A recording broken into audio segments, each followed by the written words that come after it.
Hello दोस्तों, इस बार हम निकल पड़े हैं राजस्थान की गर्मी छोड़कर नेपाल के हिमालय की तरफ। सपना है अन्नपूर्णा बेस कैंप पहुंचने का, जो है लगभग 4130 मीटर की ऊंचाई पर। लेकिन इस सफ़र की सबसे अच्छी शुरुआत ये है कि हमने ये ट्रैक शुरू किया था गांधरुक गांव से। तो चलिए शुरू करते हैं ये जर्नी। जयपुर से बस पकड़कर हम नेपाल बॉर्डर सनौली पहुंचे और वहां से पोखरा के लिए निकल गए। पोखरा एक बहुत ही सुंदर जगह है और जहाँ पे फेवा लेक, और फेवा लेक के किनारे हमने थोड़ा सा टाइम स्पेंड किया, हमने बोटिंग भी की। इसके बाद हम चले गए एनटीपी परमिट लेने के लिए, क्योंकि अगर एबीसी ट्रैक करना है तो उसके लिए आपको परमिट चाहिए होता है। और उसके बाद हम निकल गए बाय बस गांधरुक के लिए। सच बताऊं तो यहाँ आते ही लगा कि ट्रैक शुरू होने से पहले ही ट्रिप सफल हो गई है, क्योंकि पत्थर के घर, पहाड़ों के बीच बसा गांव और सामने दिखती है बर्फ़ की चोटियाँ, अलग ही माहौल है। और आज रात को हम रुकेंगे गांधरुक में ही और कल सुबह से हम ट्रैकिंग शुरू। इसके बाद हमने यहाँ का म्यूज़ियम देखा और यहाँ के जो नज़ारे हैं वो देखने ही बनते हैं। और उस टाइम बारिश होने लग गई थी, तो ऐसे बादल पूरे नीचे आ गए थे, तो ऐसे लग रहा था कि हम बिल्कुल बादलों के ऊपर हैं। और ये है नेपाल की स्पेशल थाली, जिसमें हमने शाम को किया डिनर और सुबह होते ही निकल गए हम गांधरुक टू चोमरोंग। सुबह का मौसम एकदम शानदार है और आखिरकार ट्रैक शुरू हो ही गया है। शुरुआत में रास्ता काफ़ी आसान लग रहा था, लेकिन धीरे धीरे समझ में आने लगा कि आने वाले दिनों में मेरे पैरों की परीक्षा ज़रूर होने वाली है। हर मोड़ पे नज़ारे मिल रहे हैं, बार बार कैमरा निकालने का मन कर रहा था। और कहीं पे पहाड़, कहीं पे नदी। और एक्चुअली असली चैलेंजेस तो अब आने वाले हैं, क्योंकि अब चढ़नी है हमें सीढ़ियाँ, और इतनी सीढ़ियाँ हैं इसमें कि कोई भी इंसान थक ही जाएगा। और आज की चढ़ाई ने अच्छी खासी थकान निकाल दी, लेकिन यहाँ से दिखने वाले पहाड़ सारी मेहनत वसूल कर देते हैं। कई घंटे चलने के बाद हम पहुँच गए हैं चोमरोंग, और चोमरोंग में है ये चेक पोस्ट जहाँ परमिट चेक होते हैं। और उसके बाद में हम लोग पहुँचे सिनुआ। सिनुआ के अंदर हमने किया था स्टे, क्योंकि कहीं पे भी जाने से पहले जल्दी पहुँचो और अगले दिन ट्रैकिंग जल्दी शुरू करनी चाहिए। तो उसी हिसाब से हम टाइम से पहुँच गए थे सिनुआ, और अगले दिन निकल गए बेम्बू के लिए। और बेम्बू के लिए जो रास्ता था वो अगले घने जंगलों से होकर गुजरता है, तो कहीं पे भी झरने थे, कहीं लकड़ी के पुल थे, और कहीं पे तो सिर्फ जंगल की आवाज़ थी। और ये रास्ता ऐसे गुजरा कि देखते ही बनता था। और यहाँ से जो व्यू आता है माचा पुचरे का, जो मैंने पहली बार देखा, और ये इट्स मैग्निफिशेंट।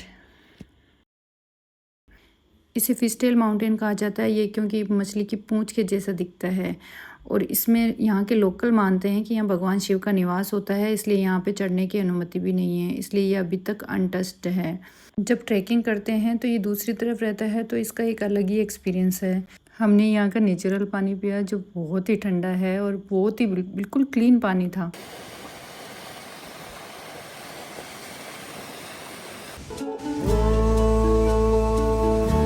सफरनामा सवालों का सफरनामा, शुरू तुमसे खत्म तुम पे सफरनामा।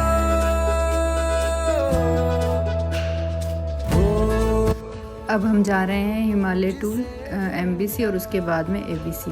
तो आज वो दिन है जिसका हम इंतज़ार कर रहे थे, क्योंकि आज ही हम पहुंचने वाले हैं एबीसी। जैसे जैसे ऊंचाई बढ़ रही है ना, आसपास का माहौल पूरा ही चेंज हो गया है, क्योंकि पहले बिल्कुल घने पेड़, बादल ऐसे दिख रहे थे, और अब बिल्कुल पेड़ तो ख़त्म हो ही चुके हैं। आसपास में इतने ह्यूज पहाड़ दिख रहे हैं, लेकिन मौसम ऐसा हो रहा है। और ये मेरी लाइफ की सबसे पहली स्नोफॉल थी। मुझे तो ऐसे लग रहा है मैं एस्ट्रोनॉट के जैसे ही चल रही हूँ।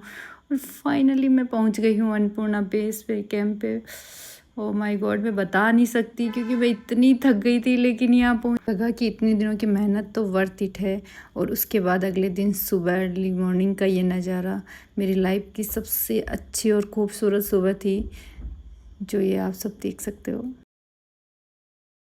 ये पल उन पलों में से हैं जो कि सिर्फ महसूस किए जा सकते हैं, शब्दों में बयान नहीं किया जा सकते। और शायद ये कैप्चर भी वैसा नहीं हुआ जैसा मैंने देखा था, और ये ब्रेथ टेकिंग था रियल में।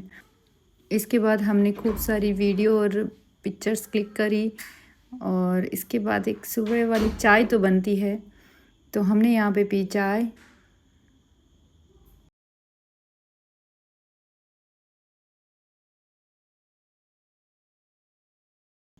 चारों तरफ बर्फ़ से ढके ऊंचे पहाड़, ठंडी हवा और ये ह्यूज हिमालय मुझे तो ऐसे किसी सपने से कम नहीं लग रहा है। और ये मेरा सबसे फेवरेट पॉइंट था जहाँ हमें पिक्चर और वीडियो लेनी थी।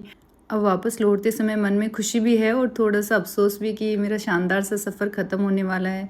नीचे उतरते टाइम ये लोग, ये खूबसूरत पहाड़, ये रास्ते, ये मैं इन्हें बहुत मिस करूँगी। तो ये थी मेरी Jaipur to Annapurna base camp trek की कहानी। अगर आपको भी अगर हिमालय को इतने करीब से महसूस करना है तो ABC ट्रैक को अपनी बकेट लिस्ट में ज़रूर रखना।